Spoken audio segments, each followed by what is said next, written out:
Have you ever stopped to consider the habits that are quietly shaping our lives? The ones that seem harmless at first, yet over time weigh us down and keep us stuck in cycles of frustration, anxiety, and dissatisfaction.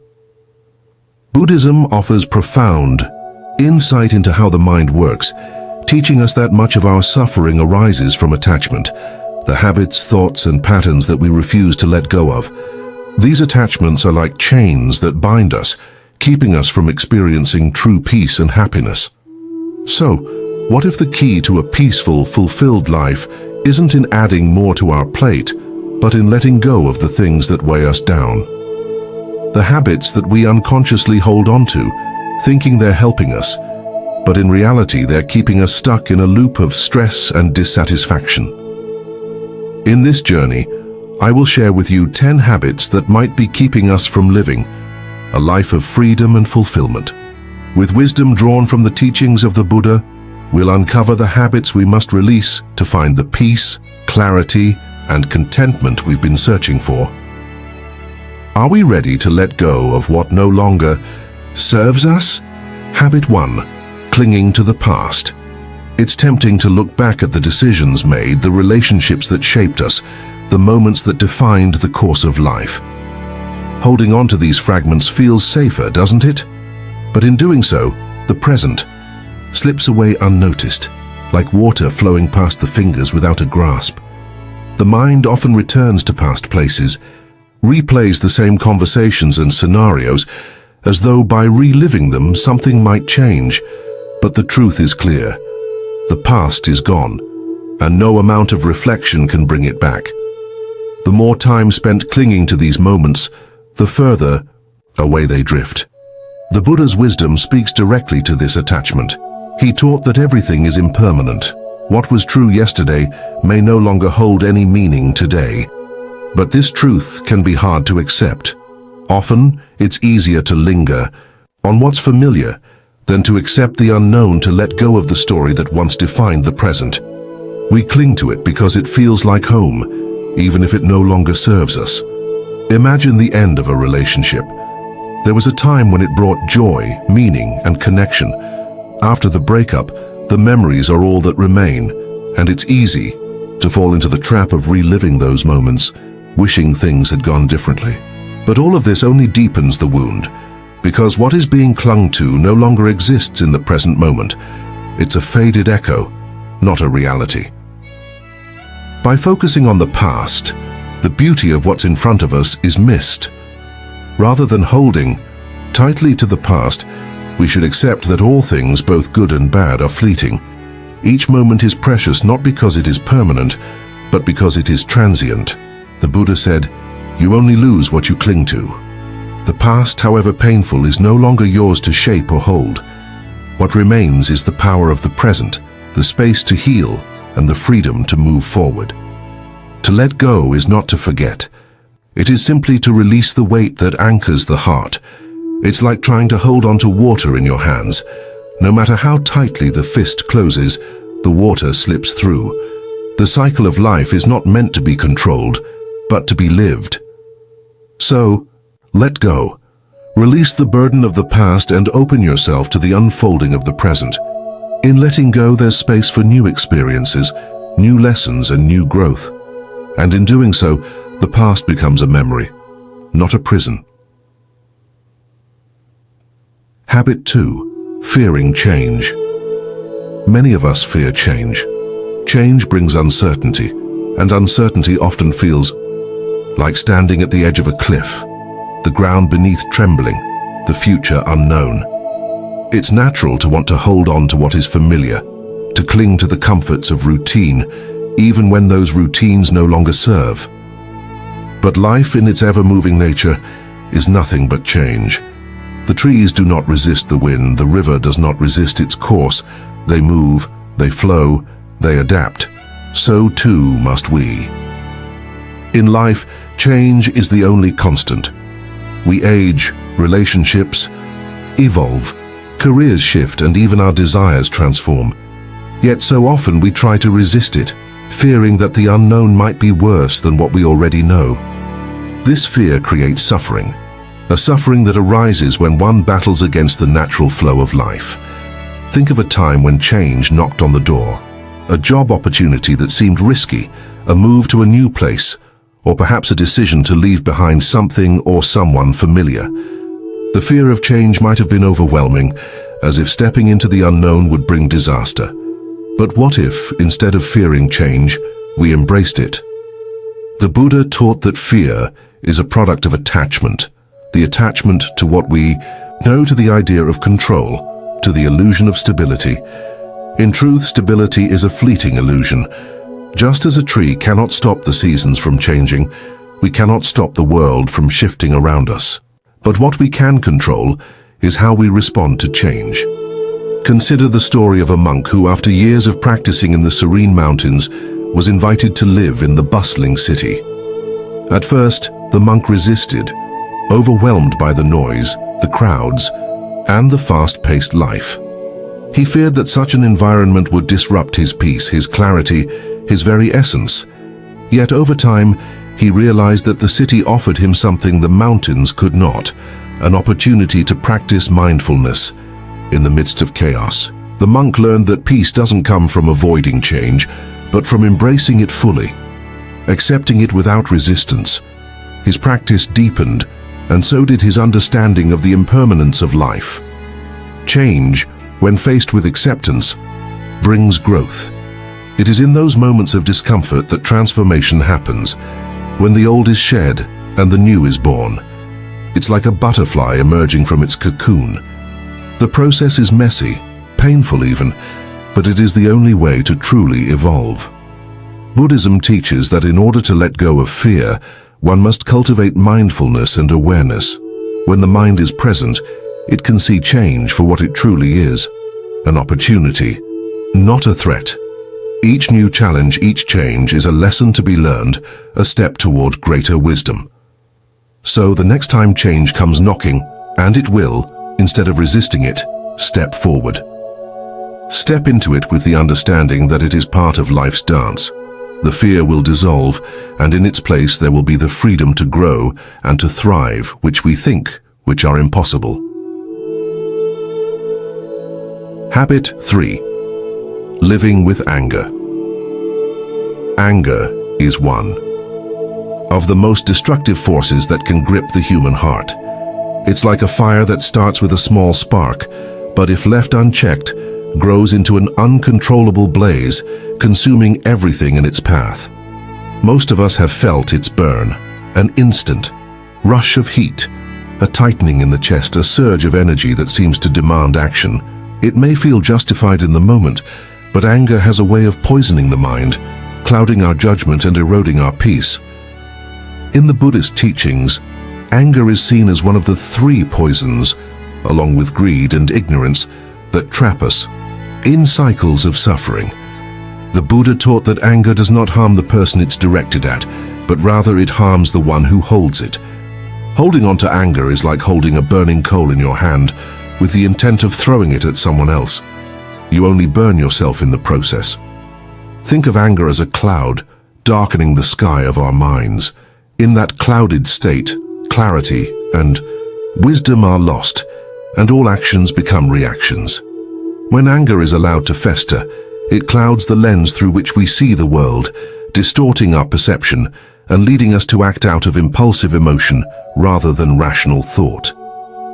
The consequences can be far-reaching: damaged relationships, missed opportunities for peace, and a deepening sense of isolation.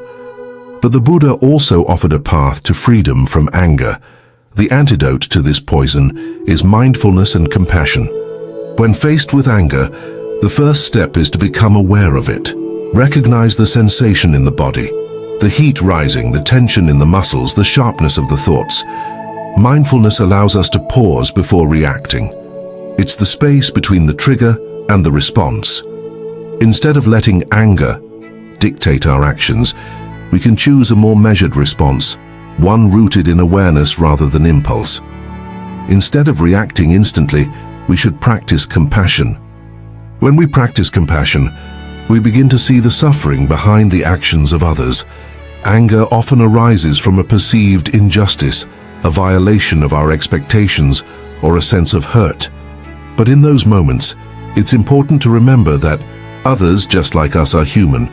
They too have their struggles, their fears, and their pain. Compassion shifts the focus from what we feel has been done to us to a deeper understanding of the shared experience of suffering.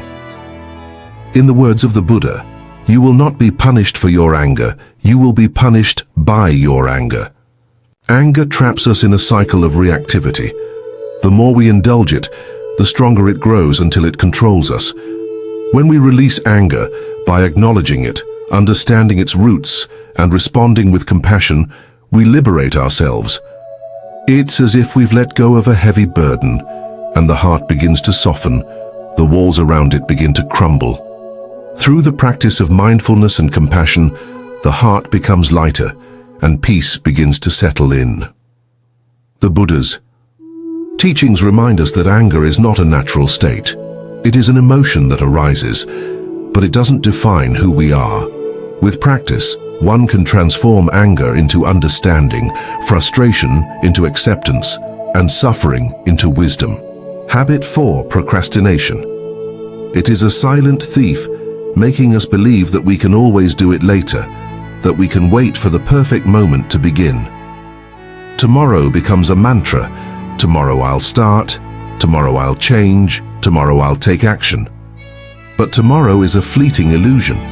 It's like a mirage on the horizon, always just out of reach. In the Buddha's teachings, there is a profound understanding of the present moment. The Buddha emphasized that the present moment is all we truly have, and yet, how often do we ignore it? We spend our days waiting, thinking that the right time will come, but the right time is always now. It's not tomorrow, next week, or next year. It's today, in this very moment. Think of procrastination as a weight that gradually builds on the shoulders. The longer we delay, the heavier it becomes. Each uncompleted task, each postponed dream, piles up until it feels impossible to move forward. This weight drags us down, and as time slips by, the precious moments that could have been spent creating and accomplishing vanish, never to return. Waiting for the perfect conditions is like waiting for the rain to fall on a cloudless day. It's futile. The conditions will never be perfect. The timing will never be ideal. If we keep waiting for the right time, it will never arrive. But if we act now, even if it's just one small step, we begin to move forward, to create momentum. In many ways, procrastination is an expression of fear. It's the fear of failure, the fear of not being ready, the fear of uncertainty. We tell ourselves that we need more time, more preparation, more resources, but the truth is that waiting only keeps us trapped in indecision and inaction. By avoiding the discomfort of starting, we deny ourselves the possibility of growth and progress. The Buddha teaches that we must practice awareness and mindfulness in the present moment. Instead of thinking over what we should have done or what we'll do in the future, we must focus on what can be done now. It's the simple act of beginning, no matter how small, that breaks the cycle of procrastination. The act itself becomes the momentum we need to continue moving forward. One way to approach procrastination is to ask, what is the smallest action I can take right now? This question brings us back to the present, focusing on the next immediate step, rather than the overwhelming weight of everything that needs to be done. Just by starting, we begin to unravel the power procrastination has over us. In Buddhist practice, the idea of right effort is essential.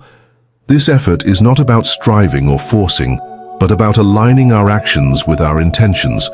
It's about making the conscious decision to act, to take the first step, and to keep going with steady, mindful intention. By practicing right effort, we learn that the only time we truly have is the present moment. By embracing this moment fully and without hesitation, we free ourselves from the chains of procrastination. As the Buddha wisely said, do not dwell in the past, do not dream of the future. Concentrate the mind on the present moment. By acting today, no matter how small the task may seem, we begin to move toward our goals with purpose. Every small step, every action taken in the present, builds momentum and brings us closer to the life we want to create. Habit 5. Eating bad foods.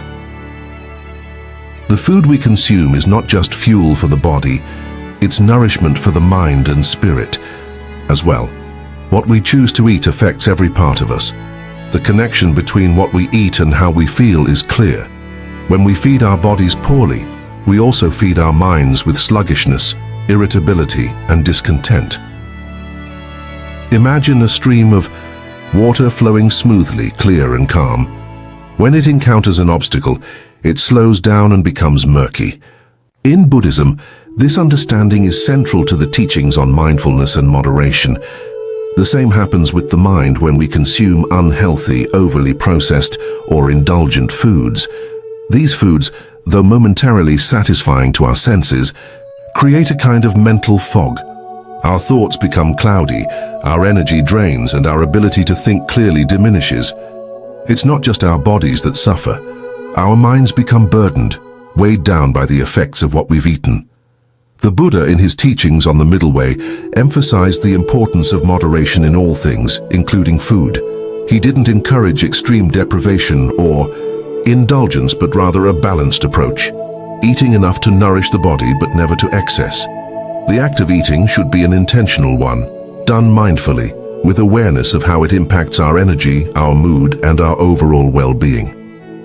When food is overeat, this often leads to feeling bloated, fatigued, or unsatisfied, despite consuming more than enough. The Buddha's teachings guide us toward finding balance, understanding that true satisfaction does not come from excess, but from consuming what we need in a way that supports clarity, focus, and inner peace. Consider the difference between eating a meal in haste, distracted by screens or stress, versus eating slowly and mindfully, savoring each bite. The difference is profound. In the first case, the food is merely consumed for the sake of it, disconnected from the body and mind. In the second case, eating becomes an act of mindfulness, a moment to nourish, appreciate, and reflect on what the body needs. The process becomes meditative, and the effects are felt immediately. More energy, better focus, and a sense of well-being that extends beyond the meal itself. By choosing foods that are wholesome and nourishing, fruits, vegetables, whole grains, and natural proteins, we not only care for our physical health, but we also align our habits with the principles of mindfulness. Every meal becomes a reflection of our intentions, a moment to be present, and a reminder that our bodies are sacred temples. What we put into them is not just about calories or nutrients. It's about honoring ourselves and creating space for clarity of mind and peace in the heart. Buddhism teaches that the path to enlightenment is paved with awareness in our thoughts, in our actions, and yes, even in what we eat. Choosing nourishing foods is a form of self-respect and an act of compassion toward the body. It's about being conscious of how our choices impact not just our physical health, but our emotional and mental well-being as well. The next time we sit down to eat, we are invited to practice mindfulness, not just in the taste of the food, but in how the food affects our thoughts, our energy, and our emotions. Do we feel light, energized, and peaceful after eating? Or do we feel sluggish, irritable, and drained? The answer is often a reflection of our choices. The Buddha reminds us that true peace and contentment come from balance and moderation. Habit 6. Overthinking and worrying. Our minds are like an endless river, constantly flowing with thoughts, worries, and fears. These thoughts are like leaves that float on the surface, some large, some small, some drifting with ease, others caught in whirlpools, spinning around with no end. In the modern world, it's easy to get swept up in the current of overthinking. We find ourselves trapped in an endless cycle of what-ifs, imagining scenarios that may never come to pass. Worrying about the future, regretting the past, our minds race endlessly, each thought pulling us further away from peace. Overthinking is like trying to hold water in your hands. No matter how tightly you grasp it, it slips away. Thoughts come and go, often without reason. and yet we cling to them, giving them power over our peace. The Buddha spoke of attachment to thoughts as a root cause of suffering. When we attach ourselves to our thoughts, whether they're fears about the future or regrets about the past, we allow them to dominate our lives. We live in a constant state of stress and anxiety, believing that these thoughts define us. But the truth is, thoughts are simply clouds passing through the sky of our minds. They have no inherent power unless we choose to give it to them. Imagine a stormy sky filled with dark clouds. The winds howl, the rain pours down, and the world feels heavy. In that moment, it can seem like the storm will never end, that it will forever block out the sun. But in reality, the clouds are temporary, and the sun always remains behind them. Our worries and overthinking are much like those clouds. They come and go. But just as the sky remains clear and unchanged, so too does our true nature. Peace is always there, hidden behind the clouds of our thoughts, waiting for us to see it. The Buddha encouraged us to practice mindfulness, to recognize when the mind becomes overwhelmed with thoughts and worries. Instead of resisting the thoughts or getting lost in them, we can simply observe them like watching leaves float down a stream. We don't need to control the thoughts or push them away, just to acknowledge them and let them pass. This simple act of awareness allows the mind to quiet, creating space for peace to enter. By practicing mindfulness, we learn to stop identifying with our thoughts, recognizing that we are not our thoughts. We are the awareness behind them. In everyday life, it's easy to get caught up in worries about the future, concerns about our job, our relationships, our health, but most of the time, the things we fear never happen, and the ones that do are rarely as catastrophic as we imagined. The Buddha taught that attachment to the future leads to suffering. The future is always uncertain, and the present moment is the only place where peace can truly be found. When we find ourselves overthinking, it's a sign that we've stepped away from the present moment.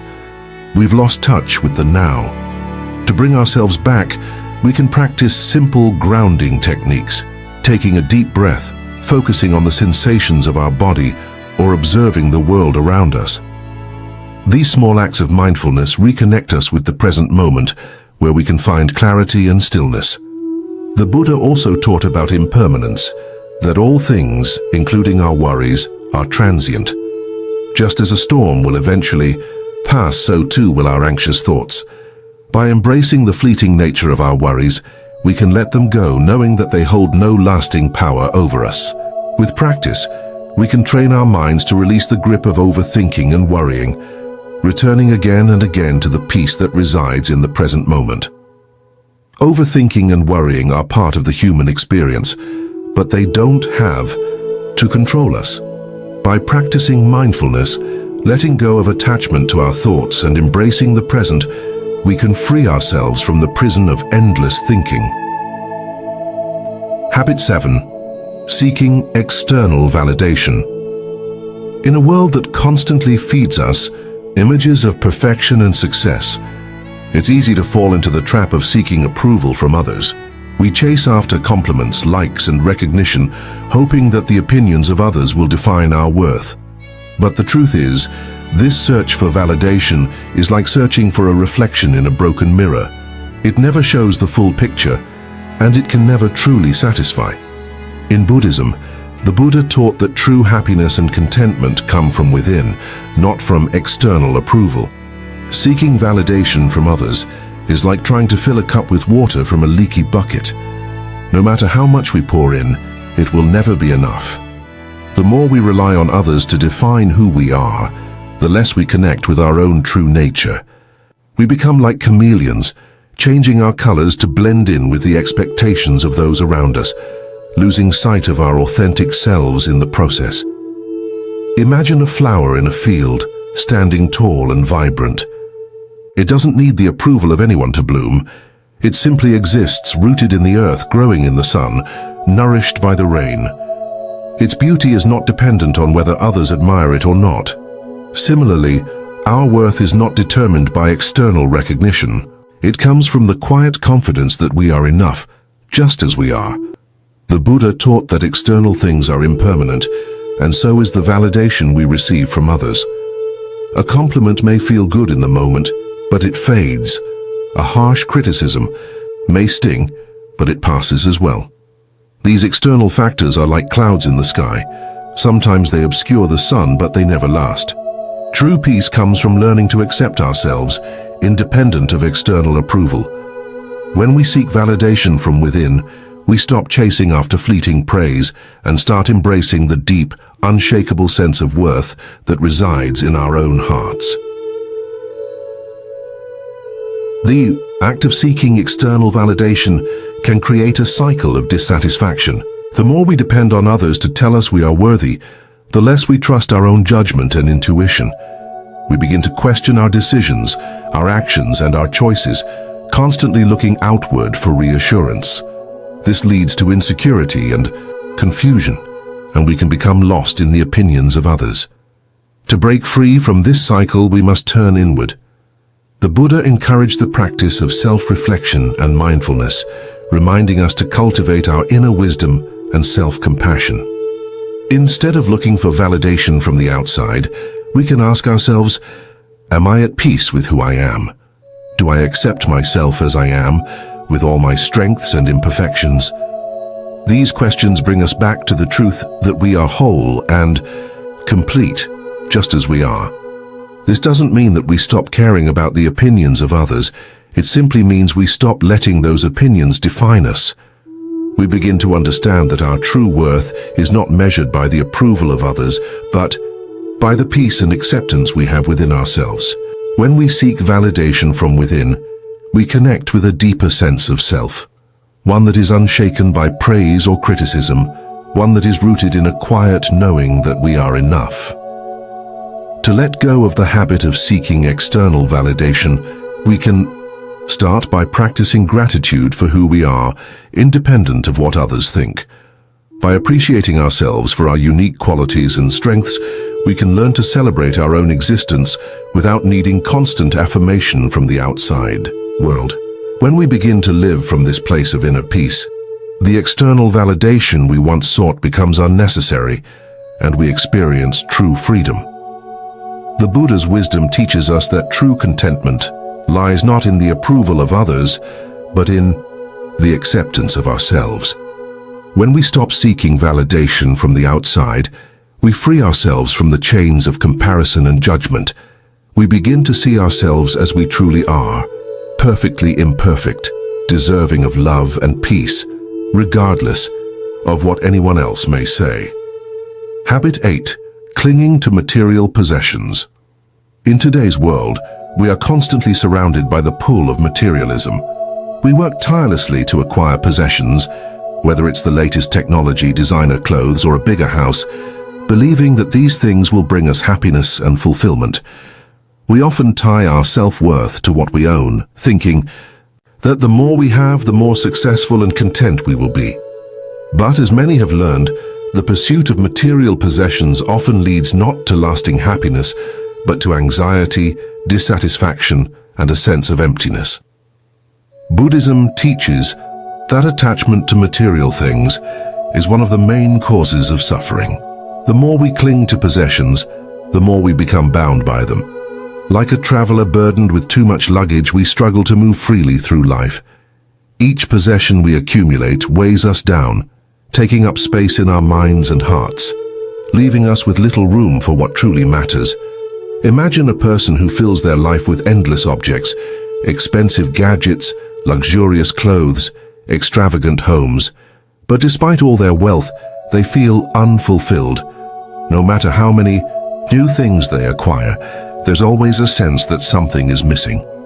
The Buddha likened attachment to material possessions to holding onto a burning stick. No matter how tightly we grip it, it only causes us pain. Clinging to possessions in the hope they will bring us happiness is a fool's errand. Like water, slipping through our fingers, material wealth can never truly satisfy the deeper needs of the soul. In Buddhist teachings, everything in the physical world is impermanent. Possessions break, fade, and decay over time.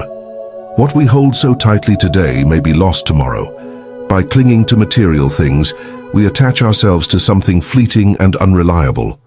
The Buddha encouraged followers to practice non-attachment, not as a denial of the world, but as a way to break free from the cycle of craving and dissatisfaction. When we release our attachment to material possessions, we make room for something more meaningful, true freedom. This freedom comes not from having more, but from needing less. It comes from finding peace in the present moment, appreciating the simple things and embracing life as it is. We learn that happiness is not found in things, but in experiences, relationships, and the richness of the inner life. Consider a monk who lives with only the essentials: simple robes, a bowl for food, and a mat to sleep on. Despite having little, in terms of material wealth, the monk is content. His happiness does not come from possessions, but from his connection to the present moment and the peace within himself. This simplicity allows him to focus on what truly matters, cultivating wisdom, compassion, and inner peace. Instead of measuring success by the number of things we own, we begin to measure it by the quality of our relationships, our ability to be present, and our capacity for kindness. Material possessions can enhance life, but they should never define it. The Buddha's teachings guide us to recognize that clinging to material wealth creates an illusion of security. True security comes from within, from the peace and contentment that arises when we free ourselves from the endless chase for more. By letting go of the need for material validation, we become lighter, freer, and more open to the beauty and abundance of life in its simplest form. To let go of this habit, we can start by asking ourselves, what do I truly need to live a happy and meaningful life? When we begin to realize that happiness does not depend on what we own, we start to shift our focus toward the things that matter most: love, connection, personal growth, and inner peace. In this way, we embrace a life of non-attachment, not a life devoid of possessions, but a life free from the chains of materialism.